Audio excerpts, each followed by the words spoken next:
A senior officer of the Islamic Revolutionary Guard Corps walks through the marble corridors of a government building near Vali Asr Square. His uniform bears the insignia of a brigadier general. His briefcase contains classified documents about Iran's uranium enrichment facilities. His mind carries 7 years of secrets he has been selling to Israel's Mossad. Tonight, he will transmit coordinates of a hidden centrifuge installation that Western intelligence has been searching for since 2003.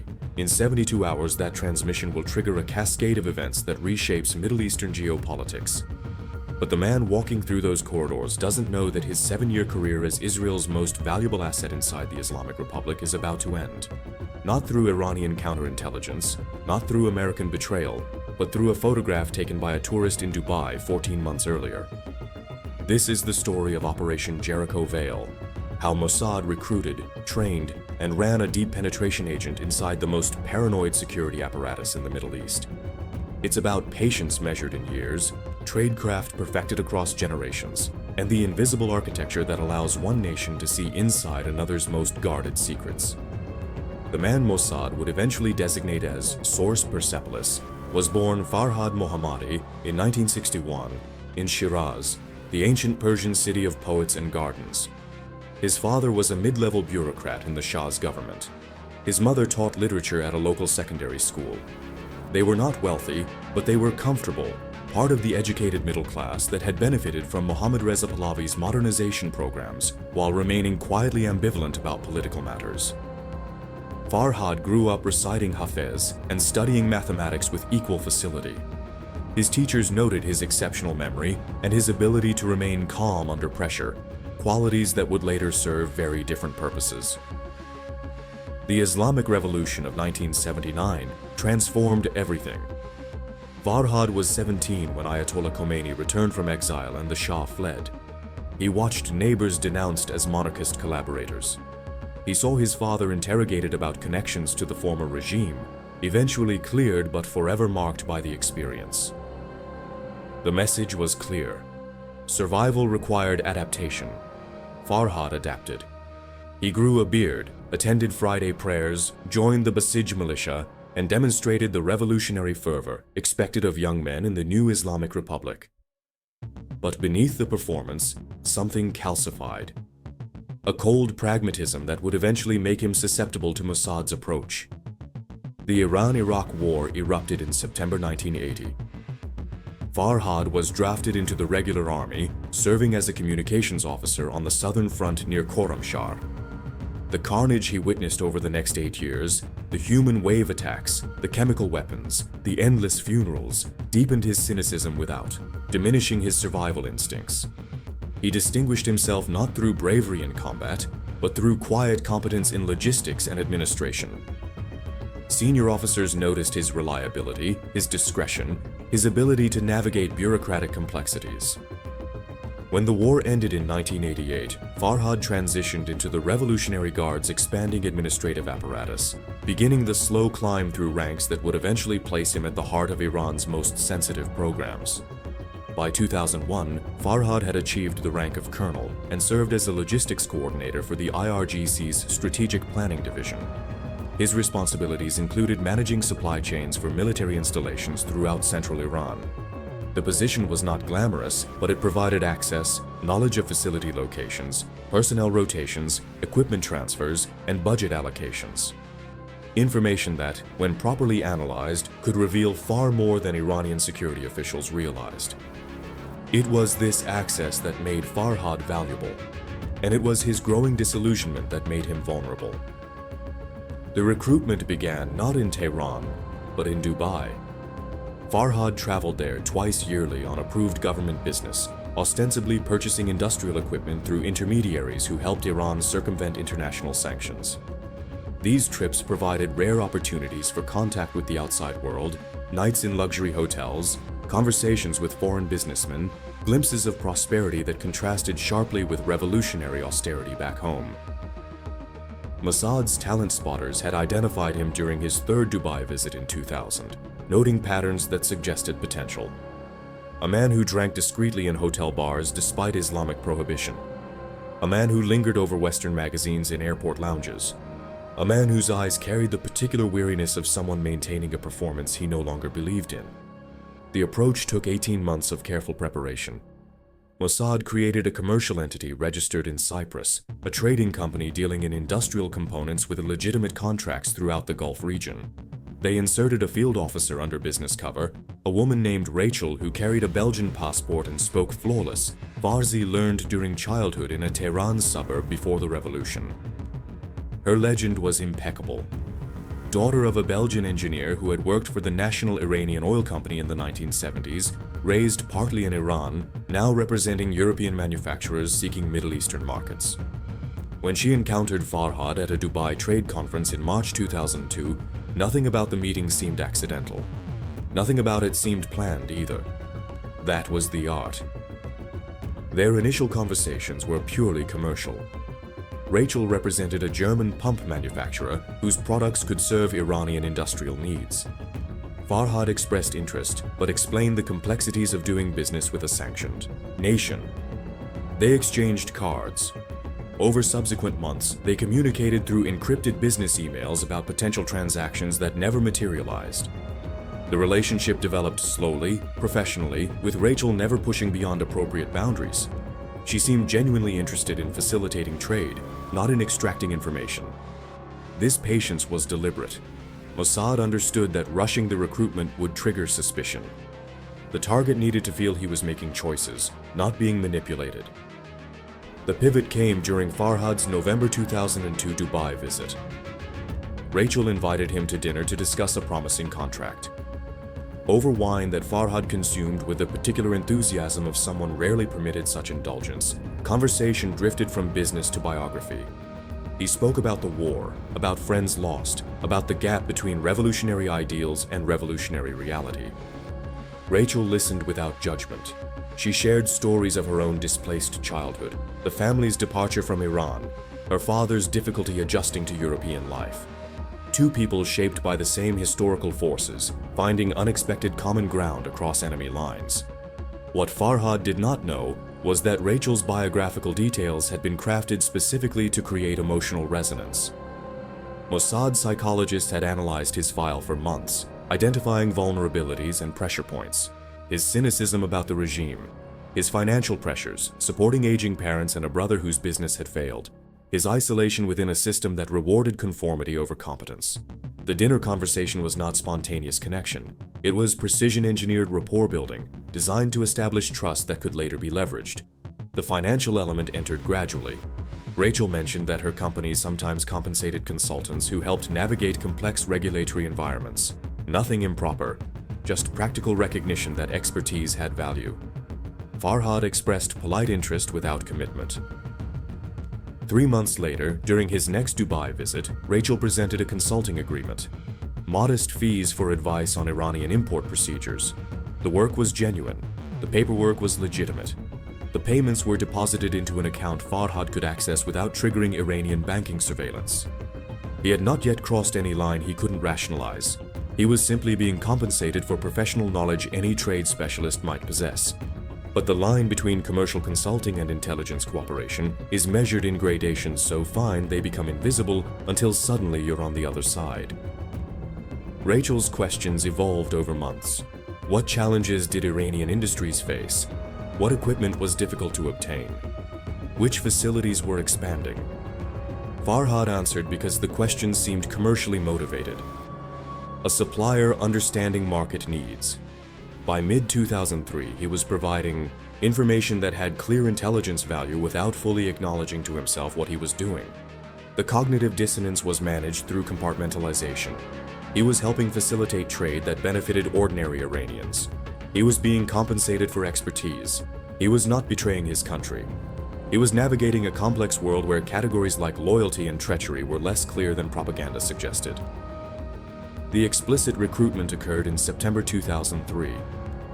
Rachel revealed her true affiliation during a private dinner at a Dubai hotel suite. The revelation was presented not as dramatic unmasking, but as natural progression. She had been gradually introduced to Mossad's concerns about Iranian nuclear development. Israel faced existential threat from a program Farhad himself had doubts about. His information could prevent war, not cause it. He could help ensure that miscalculation didn't lead to catastrophe for both nations. The framing was careful, not asking him to betray Iran, asking him to serve peace, giving him a narrative that allowed continued self-respect while crossing the threshold into espionage. Farhad's response surprised even his handlers. He had suspected Rachel's intelligence connection for months. He had continued the relationship anyway, working through the implications during sleepless Tehran nights. He had concluded that the Islamic Republic's trajectory led toward disaster, that the nuclear program invited precisely the military confrontation its architects claimed to be deterring, and that his own survival and his family's futures were better served by maintaining options outside the system. He was not motivated by ideology or even primarily by money. He was motivated by the cold calculation that betting entirely on the regime's continued stability was increasingly unwise. Rachel offered insurance, a relationship with a power that might prove useful if circumstances changed. From September 2003, Farhad became Source Persepolis. Mossad established secure communication protocols using dead drops in Tehran, coded messages embedded in commercial correspondence, and occasional face-to-face meetings during his Dubai trips. The tradecraft was meticulous. Farhad never carried classified documents outside secure facilities. Instead, he memorized information and transmitted it verbally or through encrypted digital channels. He photographed documents using a modified camera disguised as a common prescription medication container, downloading images to devices that self-erased after transmission. Every procedure was designed to minimize risk while maximizing intelligence yield. The information Farhad provided transformed Israel's understanding of Iran's nuclear program. He confirmed the existence of facilities that satellite imagery had detected but couldn't characterize. He provided personnel rosters that allowed Mossad to identify scientists and engineers working on sensitive components. He reported on internal debates between IRGC factions about the program's ultimate objectives, some pushing for weapons capability, others advocating civilian nuclear infrastructure that maintained theoretical option without crossing international red lines. Most critically, he provided early warning when operational changes suggested acceleration toward weaponization, allowing Israel to calibrate diplomatic and covert responses accordingly.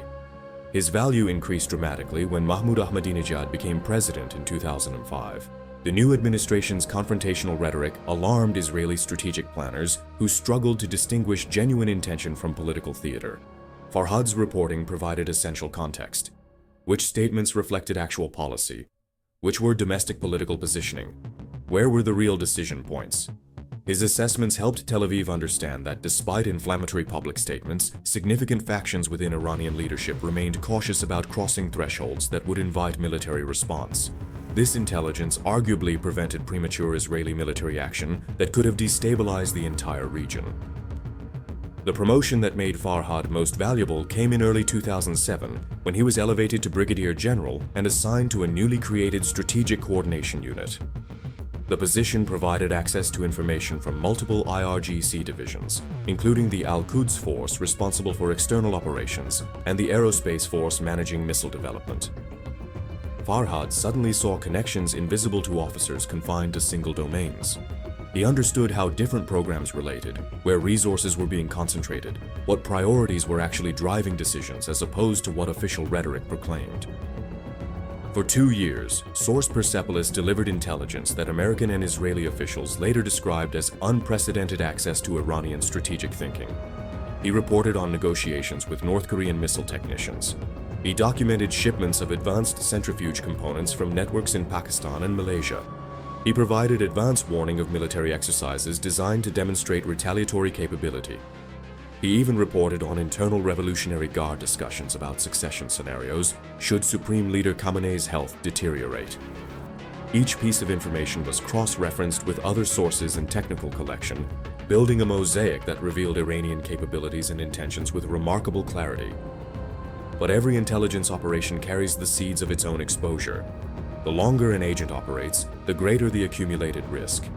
Communication channels can be compromised. Behavioral changes can attract counterintelligence attention. And seemingly unconnected events can create patterns visible only in retrospect. For Farhad, the beginning of the end came not through Iranian vigilance, but through an American intelligence failure that would take 14 months to reach its catastrophic conclusion. In January 2008, Farhad traveled to Dubai on routine business. During the visit, he met with Rachel and a Mossad officer he had not previously encountered, a communications specialist updating his secure transmission equipment. The meeting occurred in a hotel suite that Mossad had used for multiple operations over several years. What no one knew was that a CIA counterintelligence investigation into a separate matter had placed the hotel under surveillance. American analysts photographing foreign intelligence activities captured images of Farhad entering the suite. They did not identify him specifically, but they flagged the meeting for further analysis. The photograph entered a database where it remained dormant for months. Then, in March 2009, a junior CIA analyst reviewing Iranian government websites noticed Farhad's image in a news story about IRGC promotions. Facial recognition software matched him to the man photographed entering the Dubai hotel suite. The analyst reported the connection to supervisors who debated implications for weeks. The conclusion was explosive. Either Iran had identified the Mossad safe house and was running a deception operation, or a senior Iranian general was meeting with Israeli intelligence. Either possibility demanded immediate action. What happened next remains disputed. American intelligence officials claim they shared the information with Israeli counterparts through proper liaison channels, assuming Mossad would handle the situation appropriately. Israeli officials claim the communication was ambiguous, failing to convey the urgency of the compromise. What is certain is that somewhere between Washington and Tel Aviv, critical details were lost or delayed. Farhad continued operating without knowledge that his cover was unraveling on two continents simultaneously. Iranian counterintelligence, meanwhile, had developed its own suspicions through entirely separate channels.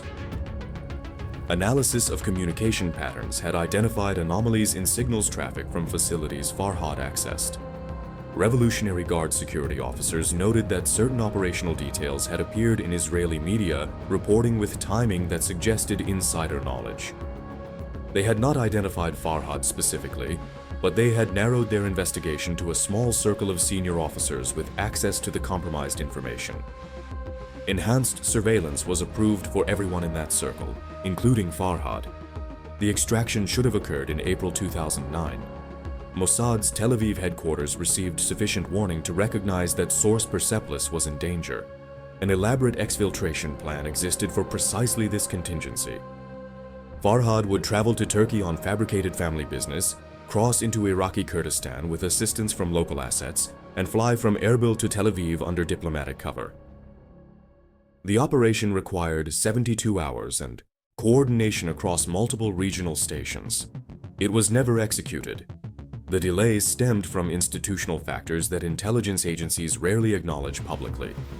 Farhad was scheduled to attend a strategic planning conference where Iranian nuclear officials would brief senior IRGC commanders on program status and timelines.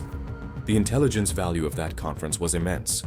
Tel Aviv debated whether to extract their agent before the meeting, losing the intelligence, or risk leaving him in place for one final collection opportunity. The decision to wait was defended as calculated risk. It would later be condemned as catastrophic miscalculation. On May 3, 2009, Farhad attended the conference and transmitted detailed notes about Iranian nuclear timelines, disagreements between technical and political leadership, and specific facility information that would inform international negotiations for years afterward. 48 hours later, Revolutionary Guard security officers arrested him at his Tehran apartment. The evidence against him included surveillance photographs, communication intercepts, and testimony from an Iranian asset the Americans had inadvertently exposed through their own investigation. The compartmentalization that protects intelligence sources had failed across multiple services, creating a catastrophic cascade that destroyed an operation 7 years in the making. Farhad's interrogation lasted 4 months. Iranian officials have never disclosed its full contents, but intelligence assessments suggest he provided information about communication methods and some Mossad operational procedures while protecting details about other sources and Israeli capabilities. The limits of what he revealed likely reflected both his own compartmentalized knowledge, Mossad had never told him more than necessary, and interrogation resistance training he had received years earlier. What is certain is that his capture compromised multiple ongoing operations, forced the extraction of other regional assets, and created a counterintelligence crisis that took Mossad years to fully assess. He was tried before a revolutionary court in January 2010, convicted of espionage and moharabeh, enmity against God, and executed by hanging in June of that year. Iranian media published photographs of his final moments, intended as warning to others who might consider similar betrayal. Israeli officials never publicly acknowledged his existence, though Prime Minister Netanyahu reportedly made private reference to an unnamed individual who had served Israel with extraordinary courage. The intelligence Farhad provided between 2003 and 2009 shaped Israeli and American policy toward Iran in ways that remain classified. His reporting influenced the 2007 National Intelligence Estimate that concluded Iran had halted weapons design work in 2003, a finding that reduced pressure for military action during the Bush administration's final year. His information contributed to targeting packages for the Stuxnet cyber operation that damaged Iranian centrifuges between 2009 and 2010. His assessments informed diplomatic strategies that eventually produced the 2015 nuclear agreement, though he did not live to see that outcome. Whether his intelligence prevented war or merely postponed inevitable conflict remains debated among strategic analysts. Some argue that his reporting provided the clarity necessary for diplomatic solutions. Others contend that the information he delivered enabled more sophisticated containment strategies that avoided the binary choice between military strikes and unconstrained Iranian development. A few critics suggest that reliance on a single high-value source created analytical blind spots, encouraging Israeli and American planners to overestimate their understanding of Iranian decision-making. Operation Jericho Veil exposed enduring vulnerabilities in how intelligence services protect their most valuable assets. The multi-agency communication failures that contributed to Farhad's exposure led to protocol reviews throughout Western intelligence communities. New procedures were implemented for handling source information across national boundaries. Counterintelligence coordination mechanisms were strengthened. But the fundamental tensions remain. Intelligence services need to share information to maximize analytical value. Sharing increases exposure risk. Every collaboration creates potential points of failure. The human dimensions of Farhad's story are more difficult to assess. He left behind a wife and 2 children who have never spoken publicly about their experience. They disappeared from public records after his arrest, their fates unknown. Whether they were complicit in his activities, punished for his betrayal, or allowed to rebuild lives elsewhere remains among the operation's many unanswered questions. The women who trusted him, the colleagues who worked alongside him, the officers who promoted him, all became unwitting participants in a deception that had transformed routine professional relationships into intelligence vulnerabilities. Rachel, the handler who recruited him, returned to Israel after his capture and reportedly left Mossad within 2 years. Former colleagues describe her as haunted by the operation's conclusion, questioning decisions made during the recruitment and handling that might have contributed to his exposure. The psychological burden of running human sources, knowing that your professional success depends on their continued risk, creates moral complexities that intelligence memoirs rarely acknowledge with full honesty. The handlers who celebrate operational achievements are the same individuals who bear responsibility when those operations fail catastrophically. What does Operation Jericho Veil reveal about the invisible wars that shape geopolitical reality? That nations will risk extraordinary resources and human lives to see inside adversary. Decision-making. That the individuals who become intelligence assets are rarely simple traitors, but complex figures navigating impossible circumstances with the tools available to them. That the systems designed to protect secrets and expose threats contain vulnerabilities no amount of tradecraft can entirely eliminate. And that the consequences of these hidden conflicts extend far beyond the operatives who conduct them, shaping diplomatic possibilities and military options in ways publics rarely see clearly. The centrifuge facility, whose coordinates Farhad transmitted in his final intelligence report, was eventually disabled through means that remain classified. Whether cyber operations, sabotage, or diplomatic pressure achieved that outcome has never been publicly confirmed. But somewhere in the Iranian desert, machinery that might have enriched uranium for weapons purposes stopped spinning. And somewhere in the classified archives of multiple intelligence services, the files of Source Persepolis record both the value and the cost of seeing inside an adversary's most guarded secrets. Tehran continues developing nuclear capabilities. Israel continues conducting operations to monitor and impede that development. The invisible war Farhad joined continues without him, fought by operatives whose names will never be known, whose sacrifices will never be acknowledged, and whose fates will be determined by the same institutional pressures and human vulnerabilities that shaped his 7 years inside the Revolutionary Guard. If this investigation into deep cover operations and the human cost of espionage changed how you see international relations, hit that subscribe button and turn on notifications. You'll be the first to know when we expose the next classified operation that governments would prefer remained buried. Drop a like if 7 years of patience and precision impressed you as much as it terrified you. And here's your question for the comments. Could an operation like Jericho Veil succeed in today's era of digital surveillance and biometric tracking? Or has technology made deep penetration impossible? Let us know below. See you in the next investigation.